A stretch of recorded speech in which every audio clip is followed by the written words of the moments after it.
Good afternoon, everyone, and thank you so much for joining us here for this Candidates Forum. I am Beth Troutman. I'm a Concord native, a Cabarrus County native, and I am thrilled to be here.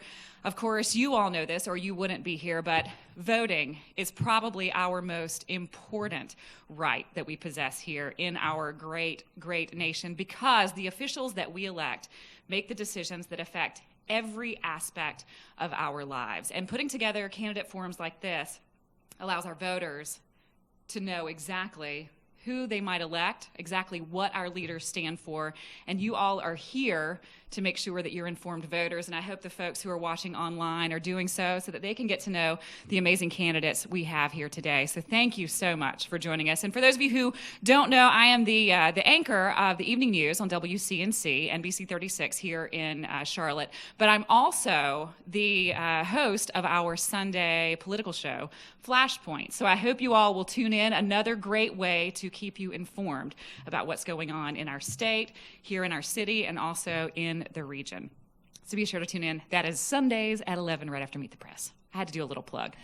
Our first candidates today are our Republican candidates for the Senate seat for District 36, and I will be asking the same questions of all of our candidates so you get an idea exactly how these people feel, how these folks feel about different issues here in our region and across our state.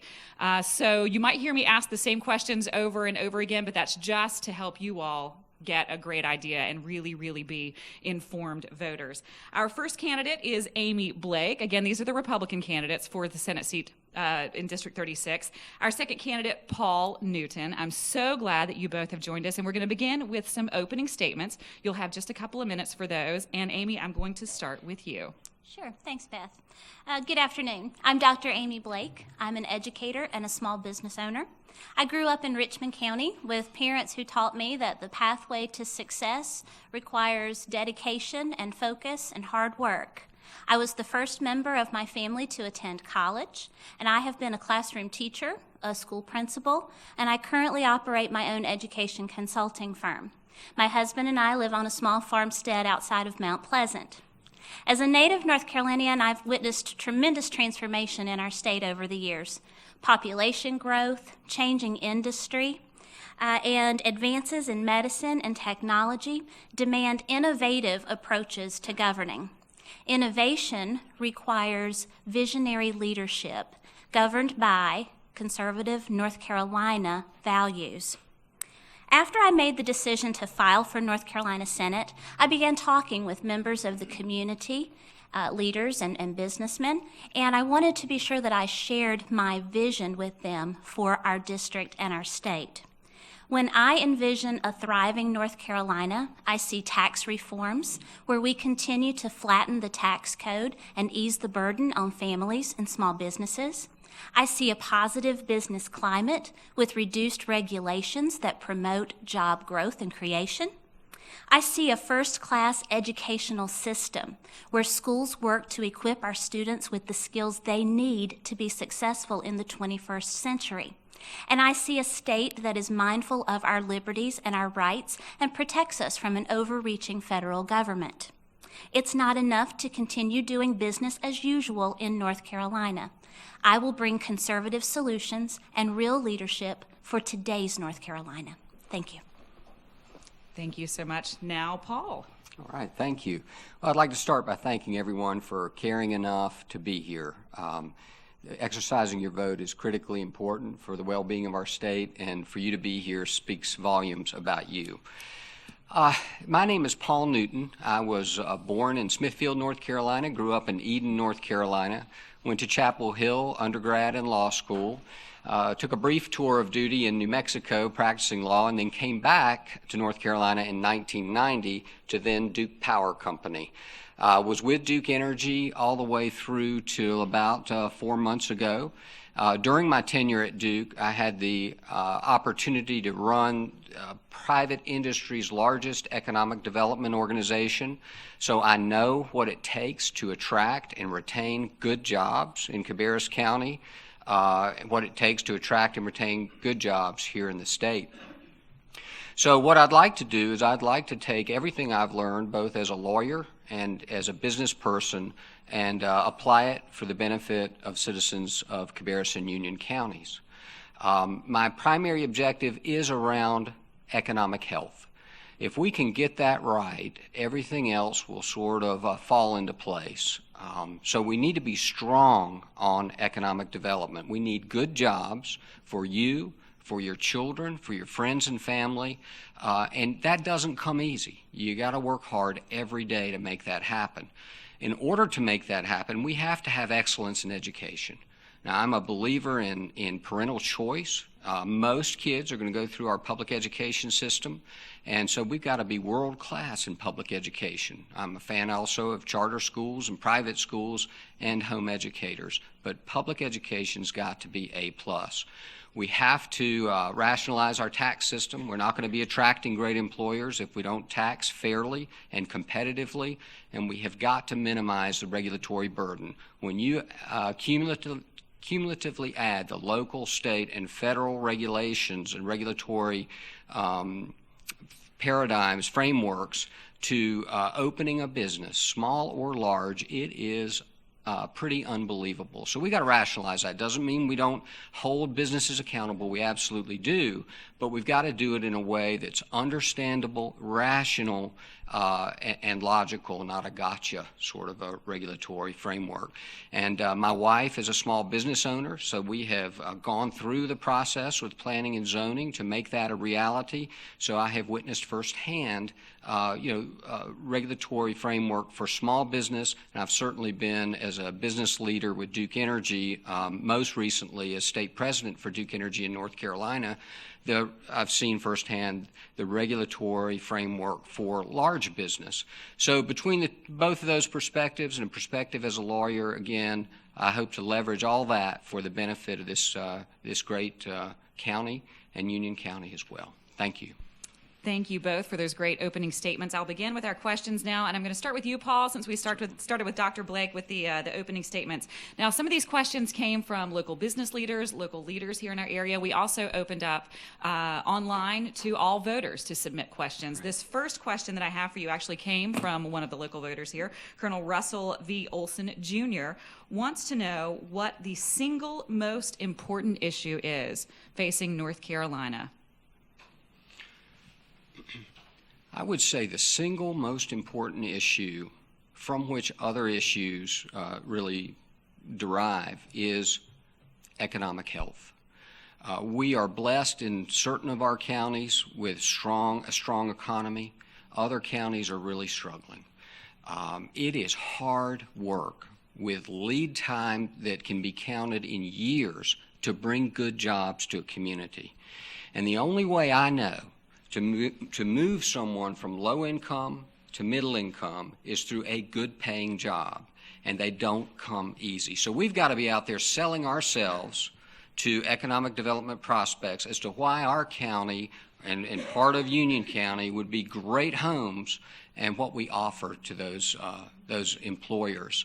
And I will tell you, having looked prospects, executives from companies who are considering North Carolina in the eyes, what they care about most is this going to be a great situation for our families? Can I look the families that work for me, the moms and the dads, in the eye and say, moving to Cabarrus County will be a great move for your family? So we've got to offer the total package. We've got to be strong on economic development. We got to have strong schools. We've got to have good towns and cities that are strong and offer the kind of services people need.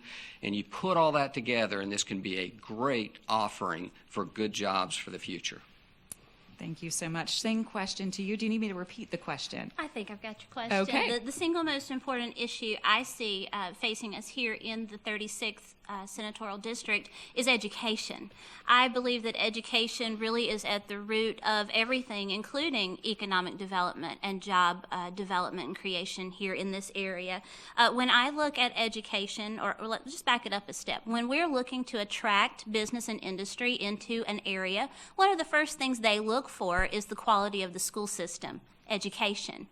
If we want to continue our discussion regarding tax reforms and fiscal responsibility, we can't engage in that conversation before we talk about education. It's allocated to be 57% of our budget here in North Carolina.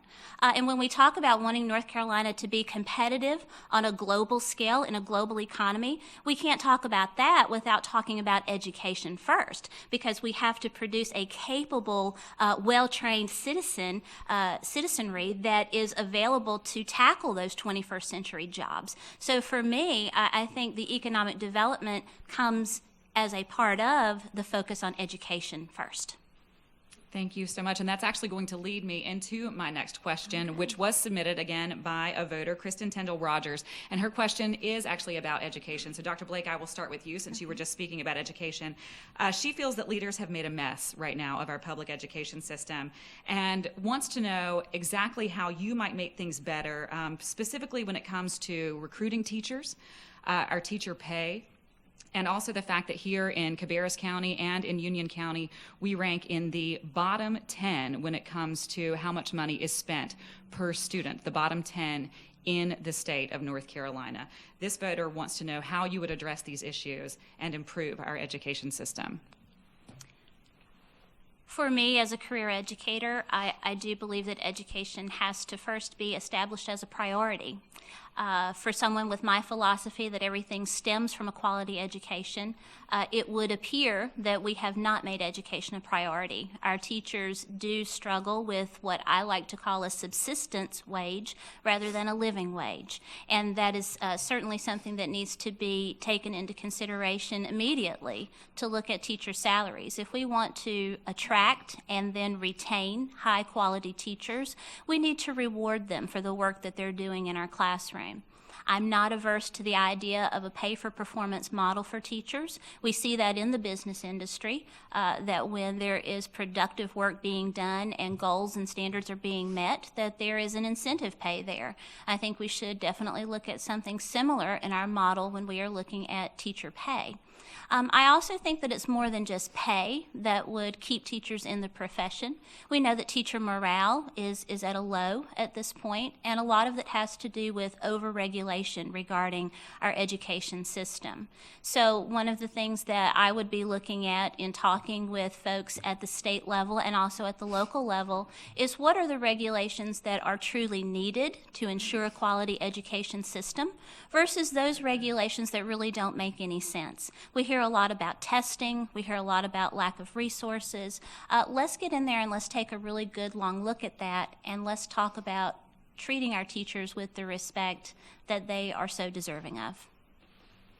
Thank you so much. Same question. Do you need any part of it repeated? Yeah, thanks. No, I agree with that. The morale of teachers has been low. It's low today. Pay is a part of that equation. Any human resource professional will tell you that pay really doesn't move the needle that much on morale, but it's a significant factor. We're below national average on teacher pay. We need to increase our teacher pay. In addition, though, we need to treat teachers as the professionals that they are. We need to show them the level of respect that they deserve, and that means making them proud of what they do. I mean, that is a significantly important profession for the well-being of our community. We need to start treating them that way.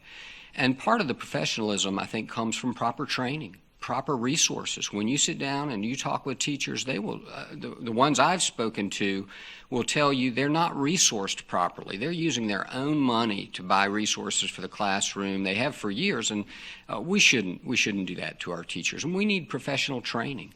We need principals that are trained in leadership rather than classroom. In other words, many principals come from the classroom. That doesn't make them good leaders necessarily to sort of raise the spirit of that school. So we need to look at that as well.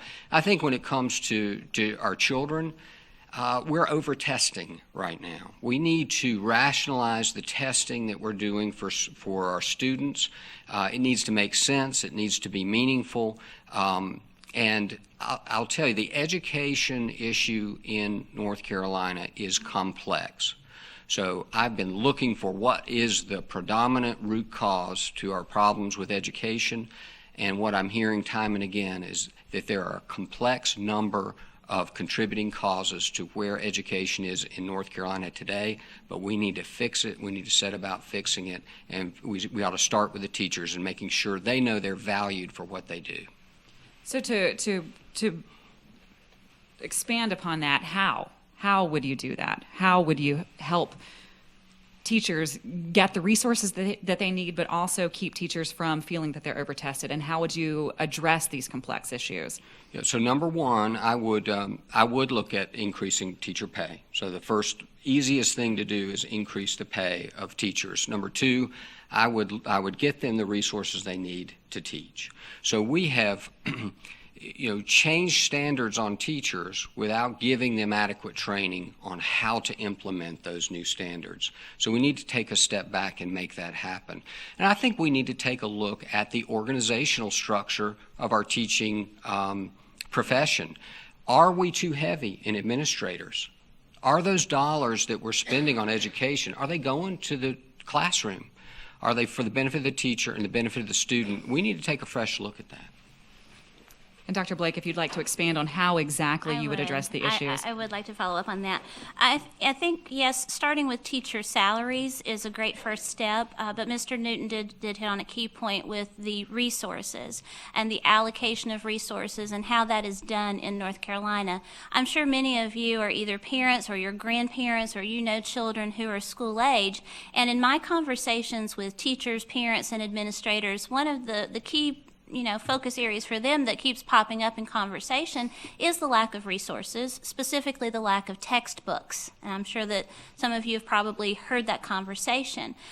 With regards to resources, I would like to take a look with the colleagues there in the Senate and the House and talk about what is our funding formula for the allocation of resources in our public school. As with all things, there comes a time to review those funding formulas and see if there needs to be some revision made to that funding formula.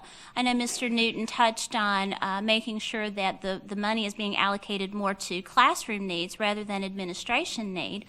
So, of course, looking at funding formulas there as well, knowing that right now I believe current North Carolina law says that we allocate one principal per school, and then assistant principals are only allocated at a rate of 1 to every 750 students. So, initially at a cursory glance, that doesn't appear to be too much. But again, in all things, we can definitely take a look at the funding formula for that as well, because we want to make sure that the resources are going to the people who need it most, the teachers and the students. Thank you so much. Now we're going to move on to the powers of the folks in our General Assembly.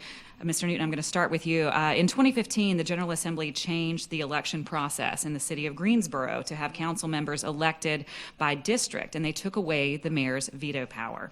There was no vote by the citizens of Greensboro on this actual change. If you are elected, would you support this type of legislative action for any county or any city in North Carolina, including Cabarrus County and Union County and municipalities? And why would you support this kind of action, or why not? So I am a fan of local control. I think cities ought to be making the decisions they need to make for themselves. I wasn't there. I don't know what the basis for that action was, and subject to understanding that better, I will tell you that I'm in favor of local control. The state certainly has its role, but the county and the cities, counties and cities have their roles as well, and they are closer to their population, and generally speaking, I'm in favor of local control, not state control. And Dr. Blake, same question. Sure. I agree with Mr. Newton that local control is the best practice when we're talking about looking at decisions that are made for a county or a municipality. We did experience something very similar to that here in Cabarrus County, where legislation was attempted. I think that part of the role of a state senator representing a larger region of the state is to maintain contact with those local municipalities, with those county commissioners, and to always have their input on decisions that would impact the local level more than that regional level that a North Carolina senator would be looking at. I don't think that micromanaging from the state level to a local municipality is ever going to be of benefit. I see nothing good that could possibly come from that. So for me, it would be about maintaining those open lines of communication between the municipalities and the counties and me as their state senator. We're going to stick with the powers of the General Assembly, and you actually segued quite nicely with the idea of communication. So, Dr. Blake, I'm going to start with you. Right now, our General Assembly is viewed as being extremely polarized, extremely divided down party lines. How, as a leader, could you unify leaders in Raleigh and make Raleigh a less partisan place?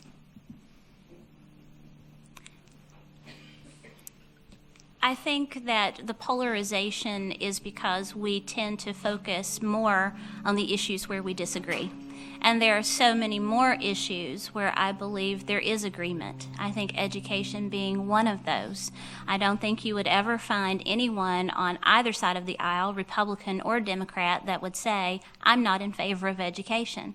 Likewise, I don't think you'd ever find a Republican or a Democrat who would say, well, I don't want jobs to come into my community.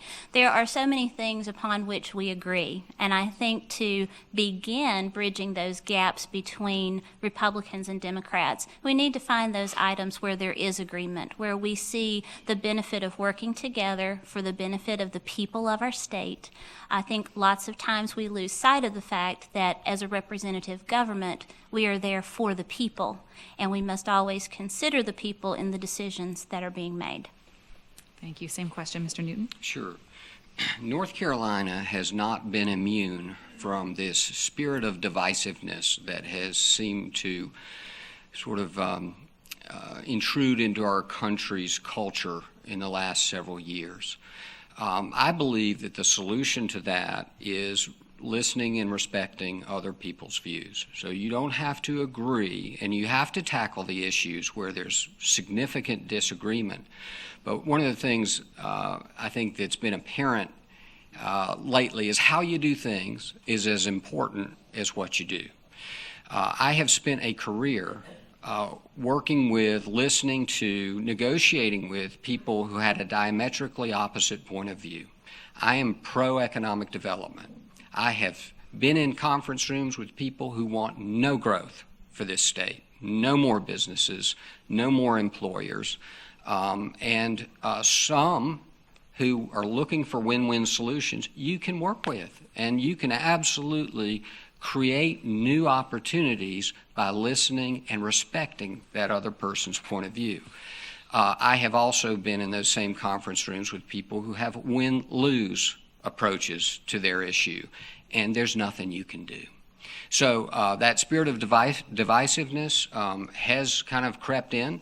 I think with respect and listening and working through and trying to find solutions, we can make headway in North Carolina, even on the toughest issues. And sticking with a polarizing issue that can often divide people, I'm going to start with you, Mr. Newton. There have been several mass shootings in our country in the past several months. People in our communities across this nation don't feel as safe as they once felt. How would you, as a local leader and a leader in your community, help people feel safe, help curb the problem of gun violence, and help deal with an issue that is both a constitutional right and also causing a problem here in our area and across our country?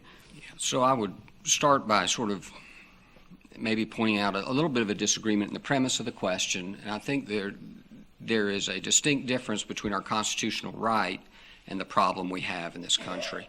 So I don't think you solve the issue of mass shootings by restricting the constitutional right to bear arms. I think that is a Second Amendment constitutional right that we have, and that puts firearms in the hands of reasonable, rational, law-abiding citizens. And as good as our law enforcement is, locally and at the state level, they simply cannot be depended upon to protect us every minute of every day. That is probably one of the most supreme functions of government, but we've seen they cannot do it. And therefore, I'm a proponent of the right to bear arms to protect yourself and your family. I think that if we can find a way to increase the ability to serve the mentally ill, particularly those who are detected to be criminally insane, that's what we should be going off after, not gun rights. That's not, we talked about root cause, and law-abiding citizens owning a gun is not the root cause of the problems with mass shootings in America. One of the root causes, though, is the inability in our country to effectively help people who are struggling with potentially a criminal mental illness. So we need to make improvements there. And Dr. Blake, same question on gun violence. Sure. It is a sad fact in our country today that we can turn on the TV at almost any given day and see where there has been some act involving a gun in our country, and we see it all over our world. One of the things that I'm very conscious of is to be supportive of local law enforcement.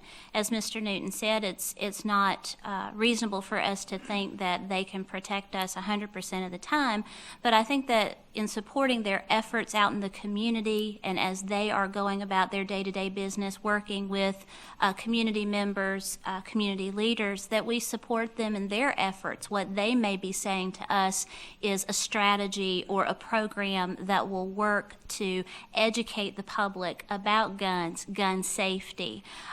We also need to take a good, strong look at those children and even adults who may be showing signs, behaviors, a propensity that may be indicative of someone who may use a gun to commit a violent act, being aware of those and then making sure that there are resources in place to help those folks.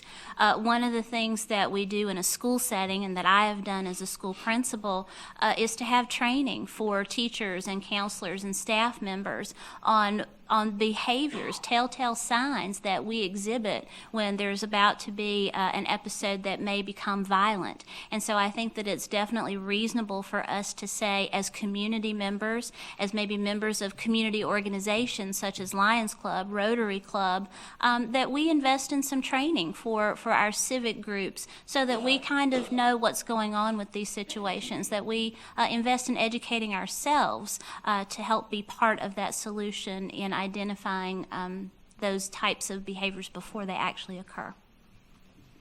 Now let's talk a little bit about our economy, specifically keeping people here in our area employed and helping people find jobs.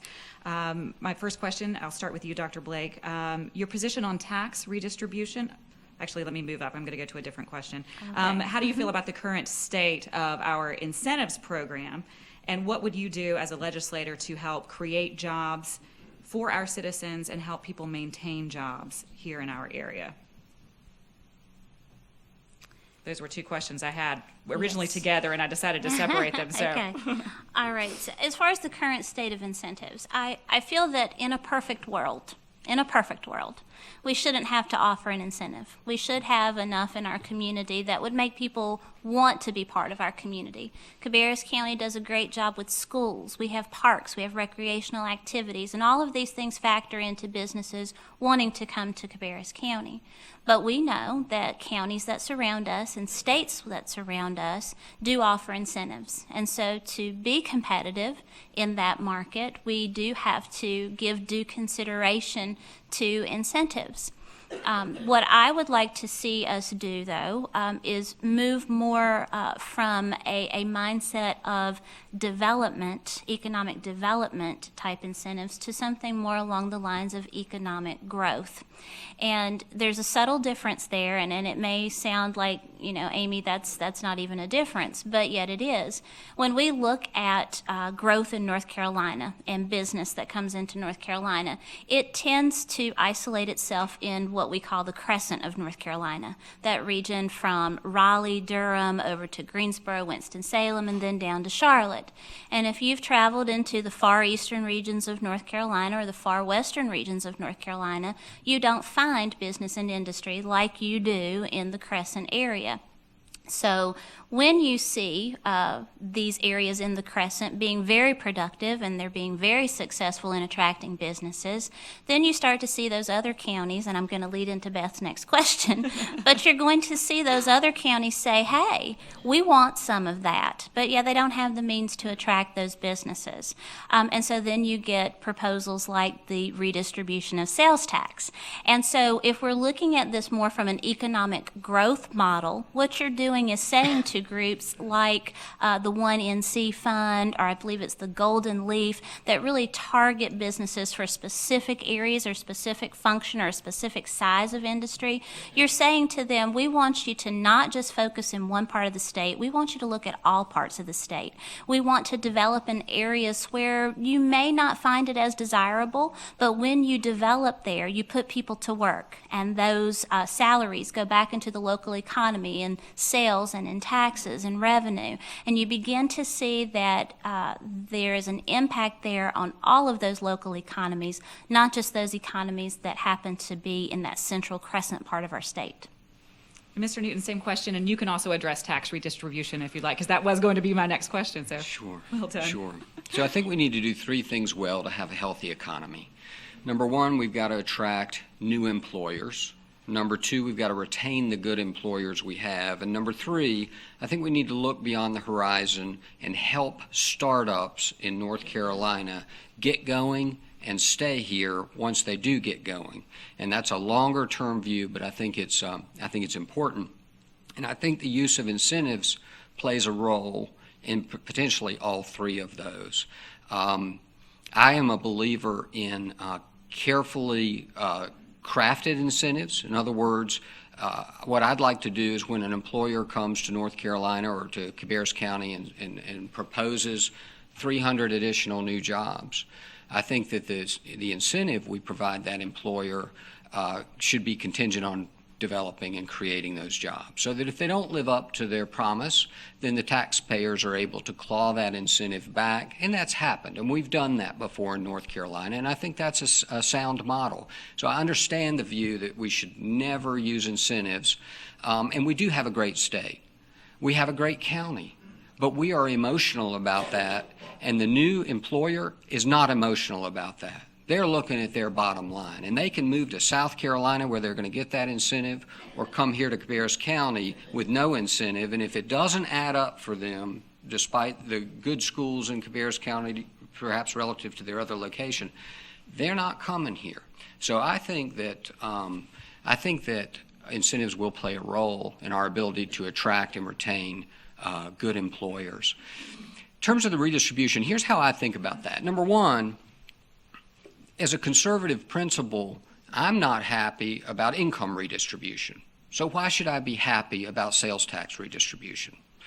Cabarrus County made a big bet decades ago to build Concord Mills, to do what was necessary to create the kind of environment we've got today to attract employers and allow people to enjoy their lives here in Cabarrus County, sort of from cradle to retirement.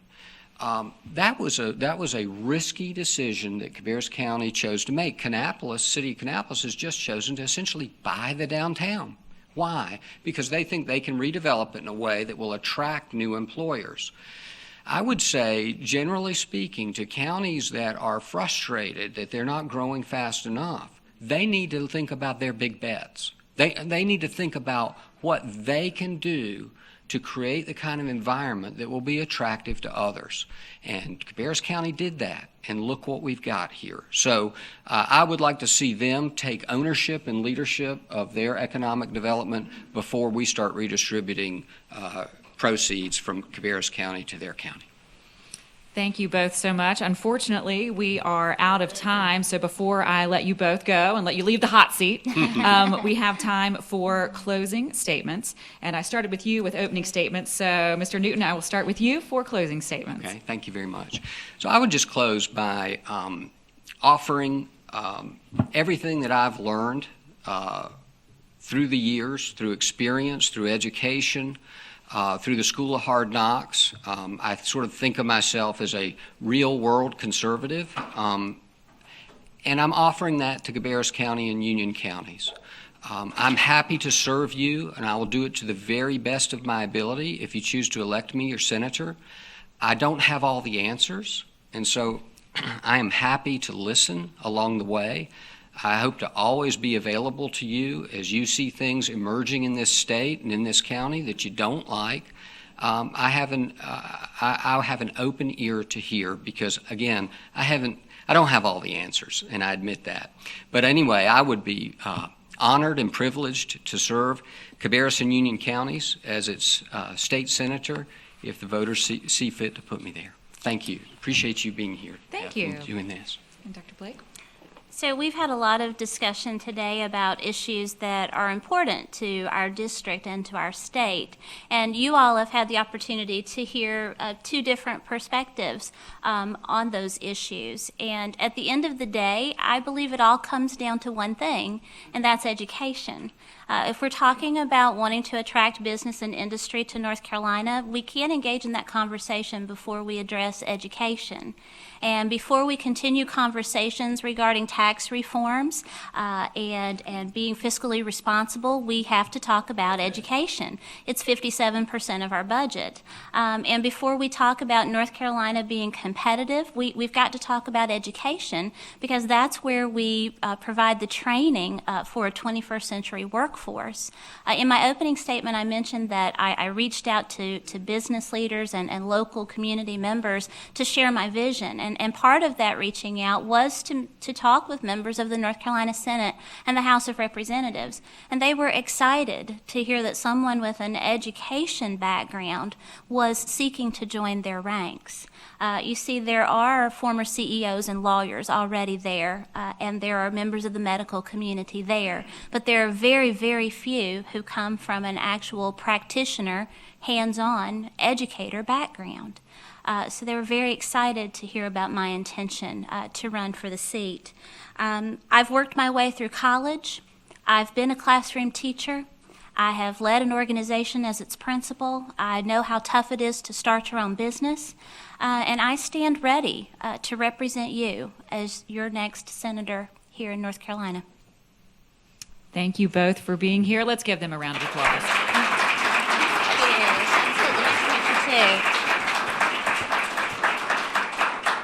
Thank you so much. We're going to take a brief break while we bring our next candidate up, who will be Republican Michael Fisher for District 82 in the North Carolina House.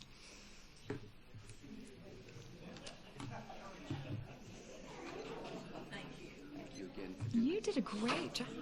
Yeah, and